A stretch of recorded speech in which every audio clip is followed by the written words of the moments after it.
अस्सलाम वालेकुम friends, welcome back to our channel ABC academy online learning. Friends, आज हम हेल्दी फ्यूल के सिद्धांतों के बारे में देखने वाले हैं। हेल्दी फ्यूल के जो सिद्धांत हैं मोस्ट आईएमपी हैं। क्यों? क्योंकि हेल्दी फ्यूल ने संचालन की सिद्धांत में इनका सबसे महत्वपूर्ण योगदान है। इन्होंने सबसे ज़्यादा इनके टोटल 14 सिद्धांत हैं इनके। वो 14 सिद्धांत आज हमको देखना है यहाँ पे, और most IMP for the board exam. सबसे पहले हेल्दी फ्यूल की बात कर लेते हैं। तो कुछ इस तरीके से वो दिखते थे हेल्दी फ्यूल। ये हेल्दी फ्यूल एक फ्रेंच इंजीनियर यानी उद्योगपति था। वो एक फ्रेंच इंजीनियर भी थे और साथ में ही वो उद्योगपति भी थे। ईस्वी सन 1916 તેમને પોતાના પુસ્તક ઔદ્યોગિક અને સામાન્ય સંચાલન ઇન્ડસ્ટ્રીયલ એના જનરલ મેનેજમેન્ટમાં સિદ્ધાંતો રજૂઆત કરી। उन्होंने जो सामान्य संचालन के सिद्धांत थे वो 1916 में उनकी एक पुस्तक थी, उनकी एक बुक थी जिसका नाम था औद्योगिक और सामान्य संचालन इंडस्ट्रियल एंड जनरल मैनेजमेंट। उन्होंने उस बुक में अपने ये सिद्धांतों को रजू किया था। सिद्धांतों से पहले हम उनकी कुछ प्रवृत्तियाँ, कुछ ऐसी वहीवटी प्रवृत्तियाँ थी उनकी सिद्धांतों की, जो उनको सिद्धांतों को समझने में सरलता और स्पष्टता देती हैं। उन्होंने ऐसी प्रवृत्तियों को, ऐसी टेक्निक्स को उन्होंने 6 भाग में, मतलब 6 पार्ट में उन्होंने यहाँ पे डिवाइड किया था। अब वो कौन कौन सी प्रवृत्तियाँ हैं उसके बारे में देख लेते हैं हम। सबसे पहला है टेक्निकल, दूसरा है वाणिज्य, तीसरा है नाटकीय, चौथा है संरक्षण, पांचवा हिसाबी और लास्ट में आता है संचालकीय। सबसे पहले टेक्निकल की बात करते हैं। तो टेक्निकल प्रवृत्तियाँ किसे बोलेंगे हम?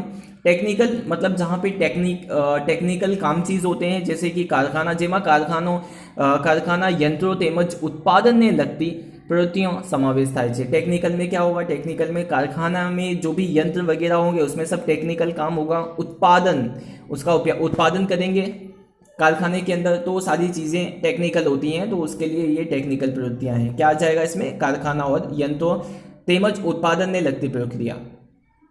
उसके बाद वाणिज्य प्रक्रियाओं की बात करते हैं। तो वाणिज्य में क्या होता है? वाणिज्य में खरीदी, बेचाण, विनिमय, ऐसी ये सारी चीज़ें वाणिज्य में होती हैं। नाटकीय प्रवृत्ति की बात करें तो नाटकीय मतलब जिसके अंदर पैसा आवे, जैसे कि मूડીની प्राप्ति, मूડીનો उपयोग, ભંડોળની જાળવણી, पुनर्रोकाण જેવી प्रवृत्तियाँ आती है। संरक्षण की बात करें, संरक्षण मतलब बचाव, बचाना किसको? कर्मचारीओनी सलामती, मिलकतनी सलामती, माल सामग्रीनी सलामती वगैरह प्रवृत्तिओं समावेश थाय छे। हिसाबी की बात करें तो हिसाबी में जो भी नाटकीय हिसाब होंगे उसका पत्रक बनाना, तेमज जरूरी आंकड़ाकीय माहिती मेळववानी प्रवृत्तिओं समावेश थाय छे। लास्ट में संचालकीय प्रवृत्ति की बात करें तो हमको पता है, हमने चैप्टर नंबर 1 में देख लिया संचालन के कार्य, जिसके अंदर आयोजन, व्यवस्था तंत्र, दौड़वणी, संकलन, अंकुश, ये सारी प्रवृत्तियाँ आती है। 5 जो मेन कार्य हैं संचालन के वो यहाँ पे आ जाएंगे। अब फाइनली हम बात करते हैं जो हेल्दी फ्यूल ने 14 सिद्धांत दिए थे, वो 14 सिद्धांत के बारे में एक एक करके हम सारे सिद्धांत यहाँ पे डिस्कस करते हैं। सबसे पहला जो इनका सिद्धांत था वो था श्रम विभाजन नो सिद्धांत। श्रम विभाजन, श्रम मतलब काम, उसका क्या कर देना है? विभाजन मतलब उसको बांट देना है। तो श्रम का विभाजन क्या है? संचालन में कर्मचारीओ तथा संचालकोनी कार्यक्षमता વધારવા पर भार મૂકવામાં આવે છે। उत्पादनना साधनों इष्टतम उपयोग द्वारा उत्पादकता વધારી શકાય છે। यहाँ पे क्या होता है? जो कर्मचारी होते हैं, संचालना कर्मचारियों तथा संचालकों नी कार्यक्षमता ऊपर ज़्यादा ध्यान दिया जाता है। मतलब जिस व्यक्ति के पास ज़्यादा लायकात होगी, ज़्यादा वो काम करता होगा, उस हिसाब से उसको काम दिया जाएगा यहाँ पे, यानी काम बांट दिया जाएगा। उससे फ़ायदा क्या होगा कि साधनों का इष्टतम मतलब ज़्यादा से ज़्यादा उपयोग यहाँ पे पॉसिबल हो सकता है। फिर उसके बाद ऐसे ही ये सत्ता ने जवाबदारी नी सिद्धांत, सत्ता ने जवाबदारी नी सिद्धांत किसे बोलेंगे कि इसमें भी वही आ जाएगा कि जो भी जिसके पास जो लायकात होगी, अनुभव होगी, नेतृत्व कला होगी, या तो फिर उसके पास कुछ ऐसी ज्ञान होगा या कर्मचारी का जो होद्दा होगा वो उसको सारी चीज़ें सौंप दे जाए। सत्ता અને जवाबदारी ए एक सिक्कानी 2 बाजुओं છે। सत्ता और जवाबदारी क्या है? एक सिक्का की 2 बाजू है, मतलब 2 साइड है लेकिन एक सेम कॉइन है। जैसे कि हेड और टेल, ये दोनों एक साथ ही होती है। अगर आप जवाबदारी दोगे तो उसको, सत्ता दोगे तो उसके साथ साथ उसकी जवाबदारी उसको मिल जाएगी। તો यहाँ पे देखो जवाबदारी वगैरनी सत्ता અને सत्ता वगैरनी जवाबदारी બંને अधूरी છે, दोनों साथ में होना जरूरी है, जिसके अंदर उसकी लायकात, अनुभव और उसके जो कला होगी, उसके पास जो ज्ञान होगी, उसके हिसाब से उसको सत्ता और जवाबदारी दी जाती है। उसके बाद शिस्त अंगोनी सिद्धांत। शिस्त मतलब डिसिप्लिन, तो बिजनेस के अंदर डिसिप्लिन होना चाहिए, तो उसका भी एक सिद्धांत है। साधनों श्रम उपयोग અને પ્રવૃત્તિઓના સાતત્ય માટે औद्योगिक शिस्त होवी जरूरी है।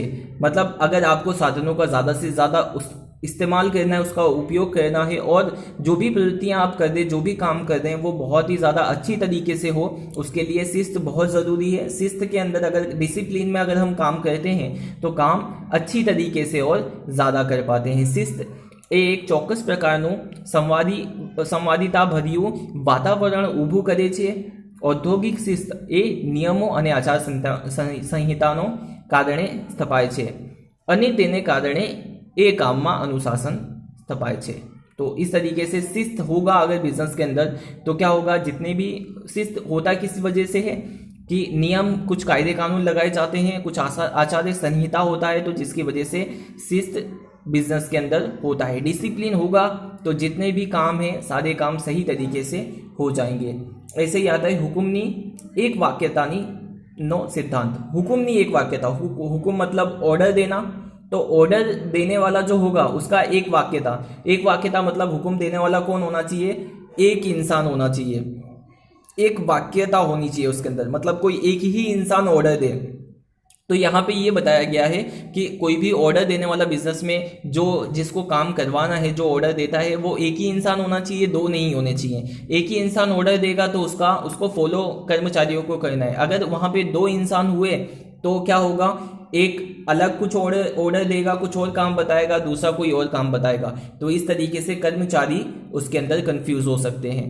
કર્મચારી એક કરતાં વધુ ઉપરી અધિકારીઓના હુકમોની એક સાથે પાલન કરી શકે નહીં। તેથી આ સિદ્ધાંત દર્શાવે છે કે કોઈ પણ કામગીરી કે પ્રવૃત્તિ અંગે કર્મચારીની એક જ ઉપરી અધિકારી તરફથી हुक्मों મળવા જોઈએ। कर्मचारी एक से ज़्यादा अगर ऊपरी अधिकारी का हुक्म मिले, यानी एक से ज़्यादा ऊपरी अधिकारी उसको हुक्म दे, दो हों या चार हों, तो वो सभी का पालन नहीं कर सकता। एक साथ वो सभी का पालन तो नहीं कर पाएगा, एक साथ तो एक ही काम कर पाएगा किसी का।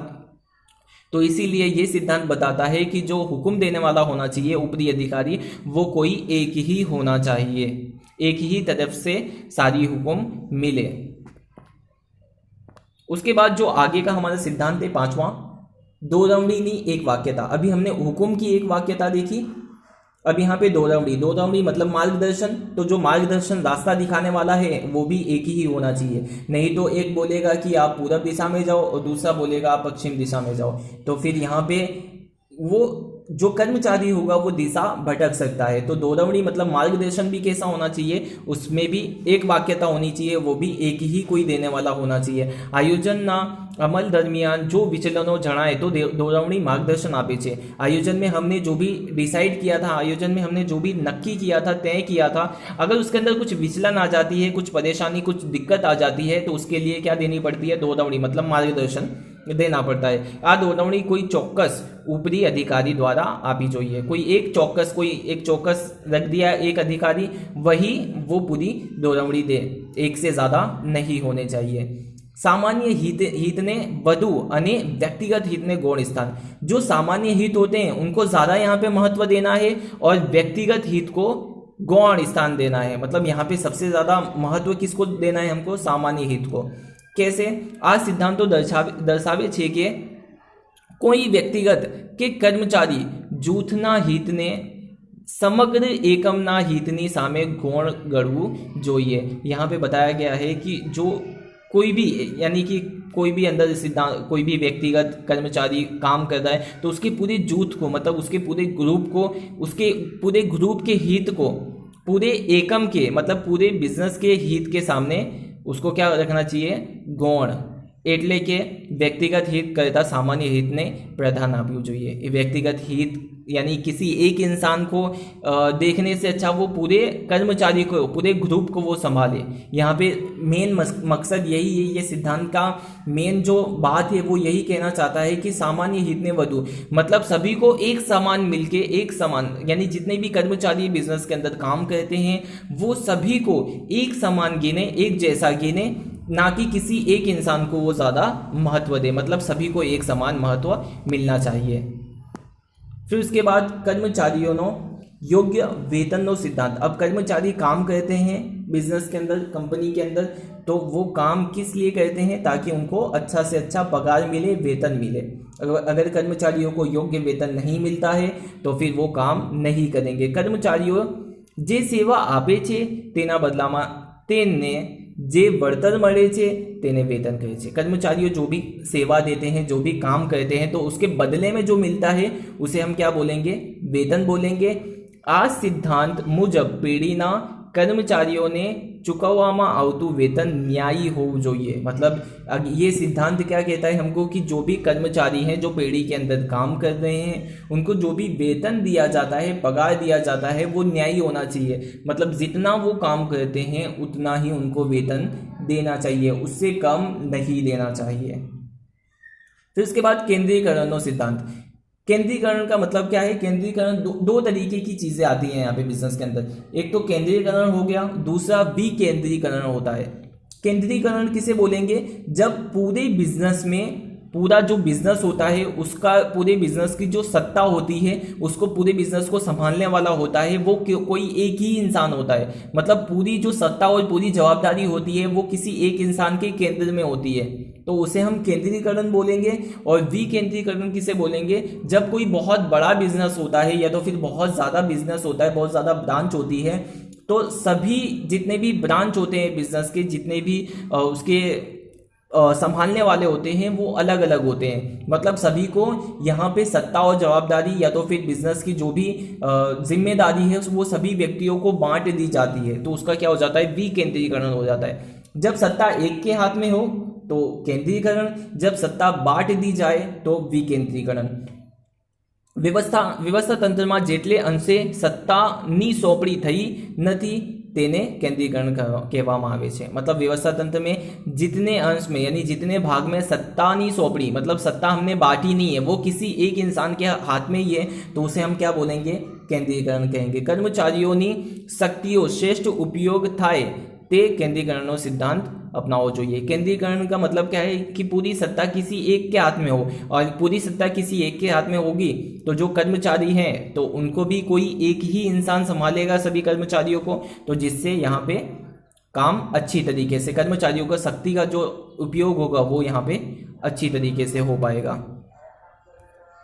फिर उसके बाद सत्तानी रैखिक साकड़नो सिद्धांत, यानी जो भी सत्ता है उसकी एक रैखिक मतलब एक रेखा, वो एक साकड़ मतलब एक सीधी रेखा में उसका सिद्धांत क्या है? ये आ सिद्धांत सत्तानी उच्च वहीवटी अधिकारियों थी लई तળ सपाटी ना कर्मचारियों सुधीनी साकड़ रचवा पर भार मूके छे। यहाँ पे उच्च एक सीधी रेखा में होगी, सत्ता की जो साकड़ होगी वो एक सीधी रेखा में होगी। कैसे होगी? उच्च अधिकारी, उच्च वहीवटी अधिकारी से लेके नीचे तળ सपाटी तक वो पूरी साकड़ रचने में आएगी।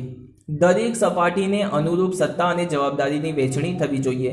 हरेक सपाटी ने अनुरूप, जैसे कि उच्च सपाटी, 3 सपाटी हमने देखी थी, उच्च सपाटी, मध्य सपाटी और निम्न सपाटी। तो सभी सपाटी में सत्ता और जवाबदारी की वહેંચણી हो जाती है कि उच्च सपाटी वाले को क्या काम करना है, मध्य वाले को क्या करना है और निम्न वाले को क्या करना है। तेने लीधे एक वैयक्तिक साकड़ उद्भवे छे। इसके बाद व्यवस्थानो सिद्धांत। आ सिद्धांत बे वस्तु पर भार मूके छे। व्यवस्था का जो सिद्धांत है वो 2 वस्तु पर भार दिया जाता है। एक तो सबसे पहले माल सामग्री की व्यवस्था और दूसरा है सामाजिक व्यवस्था। माल सामग्री की व्यवस्था मतलब माल सामग्री दरेक वस्तु अने योग्य स्थाने होવું જોઈએ। माल सामग्री कहाँ होना चाहिए? कि जो भी माल सामग्री है वो योग्य स्थान मतलब अच्छी जगह पे होना चाहिए ताकि माल खराब ना हो। तेवी रीते योग्य लायकात कौशल्य धरावता कर्मचारी ने योग्य स्थाने मूकવું જોઈએ। उसी तरह जो कर्मचारी होते हैं जिनके पास अच्छी लायकात होती है, अच्छे कौशल्य होते हैं, उनको भी हमको योग्य स्थान मतलब अच्छी जगह पे रखना है ताकि वो काम छोड़ के ना जाए। उसके बाद समानता सिद्धांत। समानता का सिद्धांत ये कहता है कि जितने भी कर्मचारी बिजनेस के अंदर काम करते हैं वो सभी एक समान हैं, एक जैसे हैं। कर्मचारियों ए संचालन व्यवस्थाનો एक भाग છે। कर्मचारियों ए जीवंत व्यक्ति છે। कर्मचारी वो जीवंत व्यक्ति हैं। कर्मचारी कोई मशीन नहीं है, उनके पास भी इमोशन है, उनके पास भी फीलिंग है। इसीलिए सभी कर्मचारियों को एक समान हमको गिनना चाहिए। अधिकारीओ ए कर्मचारी पासेथी काम लेती वखते न्यायपूर्ण અને समानताथी वर्तવું જોઈએ। मतलब सभी को एक जैसा देखें, वो सभी को एक जैसा काम दें और सभी के साथ एक जैसा वर्तन मतलब व्यवहार करें। तो ये है हमारा समानता का सिद्धांत। उसके बाद स्थिर कर्मचारी गणनो सिद्धांत। स्थिर कर्मचारी गण मतलब ऐसे कर्मचारी जो बिजनेस में स्थिर होते हैं, जो बिजनेस काम छोड़ के नहीं जाते हैं। कायमी અને स्थिर कर्मचारी गण ये धंधा की एकमनी मूड़ी है। मतलब एक बार जो बिजनेस के अंदर लग गया कर्मचारी, वो हमेशा के लिए लगा देता है, बहुत टाइम तक वो बिजनेस के अंदर काम करता है, तो वो कायमी हो जाता है, स्थिर हो जाता है और ऐसे कर्मचारी धंधा की एकम की मूड़ी बन जाती है, क्योंकि उसके पास काम करते करते बहुत सारा नॉलेज आ जाता है, एक्सपीरियंस हो जाता है, तो वो एक तरीके के क्या बन जाता है, धंधा की एकमनी मूड़ी बन जाता है। वो कोई एक एकम में लांबो समय टकी રહેવાથી કર્મચારીઓના વિકાસ થાય છે અને ધંધા की એકમનો ધ્યેય સિદ્ધિ માટે કર્મચારીની સ્થિરતા ખૂબ જ મહત્વનો ફાળો આપે છે। मतलब एक लंबे समय तक किसी एक ही बिजनेस के अंदर काम करना, तो इससे क्या हो जाता है, कर्मचारी को बहुत सारा नॉलेज आ जाता है, विकास हो जाता है, और जिसकी वजह से जो ध्येय सिद्धि है धंधा की एकम की, वो खूब ज़्यादा अच्छी तरीके से या तो फिर एक महत्वनो फाड़ो आपे छे। उसके बाद लास्ट दो सिद्धांत बचे हैं। 13 नंबर का क्या है, पहल वृत्तिनो सिद्धांत। पहल वृत्ति करना, पहल वृत्ति मतलब ध्यान देना। संचालकों में जेम उद्योग साहसिकता जरूरी है, तेम कर्मचारियों में पहल वृत्ति होनी चाहिए। मतलब संचालक जो होते हैं, संचालकों के अंदर क्या होना चाहिए, औद्योगिक साहसिकता होनी चाहिए, उनके पास साहस होना चाहिए। ऐसे ही कर्मचारियों में पहल वृत्ति होनी चाहिए। संचालकों एवं धंधाकीय वातावरण पूરું પાડવું જોઈએ કે જેમાં कर्मचारियों पहल वृत्ति प्रोत्साहन मिले। मतलब संचालक जो है, संचालकों को ऐसा वातावरण ऐसा एनवायरनमेंट क्रिएट करना चाहिए बिजनेस के अंदर, ताकि जो कर्मचारी हैं उनको एक तरीके से प्रोत्साहन मिले, और वो प्रोत्साहन की वजह से वो क्या कर सके, कर्मचारीओ स्वतंत्र रीते कार्य करवानी शक्तिनो विकास थाय, तेमनी नेतृत्व शक्ति पण खिले छे, और इस तरीके से उनका विकास होगा। काम करने की जो शक्ति होगी उसमें भी विकास होगा, और उसकी जो नेतृत्व शक्ति होगी वो भी खिलेगी। लास्ट है हमारा सिद्धांत जूथ भावनानो सिद्धांत। जूथ मतलब एक ग्रुप के साथ काम करना, एक सहकार, एक सभी मिल के जब काम करते हैं तो काम बिजनेस का सफल तो होता ही है, और बहुत ही अच्छी तरीके से सफल होता है। धंधा की एकमनी सफलतानो आधार संचालकों और कर्मचारीओना परस्पर संबंधों पर रहेलो छे। तेथी बंने वर्ग में संवादितता भर्या संबंधों होवा જોઈએ। धंधा के जो एकम है, सफलता है, उसका आधार संचालकों पे भी है, कर्मचारियों पे भी है। तो दोनों के संबंध अच्छे हो तो धंधा की एकम की सफलता होगी। ये दोनों के बीच में संवादितता भरिया संबंधों होना चाहिए। मतलब दोनों के बीच में बात होती रहे, ऐसा होना चाहिए। दोनों के बीच में लगातार बातचीत बनी रहनी चाहिए। संचालकों या कर्मचारियों वच्चे जूथ भावना पैदा करवी જોઈએ। संचालकों को क्या करना चाहिए, कर्मचारी के बीच में जूथ भावना मतलब सब एक साथ मिलके काम करें, एक साथ एक दूसरे के सहकार के साथ काम करें, ऐसी भावना उनको उसके अंदर पैदा करनी चाहिए कर्मचारियों के अंदर। जो तमाम कर्मचारियों जूथ बनीने कार्य कर से तो एकमनी ध्येय सिद्धिनु कार्य सरल बनसे, और सब एक साथ मिलके काम करेंगे तो एकम का जो ध्येय होगा वो सिद्ध हो पाएगा, सफल हो पाएगा।